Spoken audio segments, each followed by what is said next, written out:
Viewers, নতুন video নিয়ে চলে এসেছি। এই যে পেঁয়াজ কুচানো শুরু হয়ে গেছে, এরপর রসুন, তারপর কাঁচা লঙ্কা আর টমেটোটাকে খুব ভালোভাবে কুচানো হয়েছে, তারপর আদা, এরপর একটা বাটিতে বেসন, পেঁয়াজ কুচি, লঙ্কা কুচি নিয়ে করে খুব ভালো করে মিক্স করে নিতে হবে। ব্যাস, কড়াই চাপিয়ে দেওয়া হলো, তাতে তেল দিয়ে পরে পোড়াগুলোকে ভালোভাবে উল্টে পাল্টে লাল লাল করে ভেজে নিতে হবে। পোড়া ভাজা হয়ে গেছে। এরপর ওই তেলের মধ্যে কিছুটা জিরে দিয়ে পেঁয়াজ, রসুন, আদা, কাঁচা লঙ্কা দিয়ে পরে ভালো করে মেশাতে হবে। ব্যাস, সাথে কিন্তু টমেটোও দিতে হবে।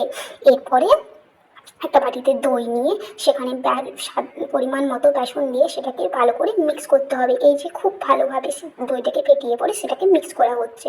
এবার এর সাথেই হলুদ গুঁড়ো, গরম মশলা, জিরে গুঁড়ো নিয়ে নিতে হবে এবং এটাকে আরও ভালো করে মিক্স করতে হবে। ব্যাস, এই মিশ্রণটি আবার গ্রেভিতে ঢেলে দিতে হবে।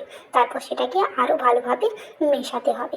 ব্যাস, তৈরি হয়ে গেলে তার মধ্যে বড়া দিয়ে দিতে হবে। উল্টে পাল্টে নিলেই রেডি আমার।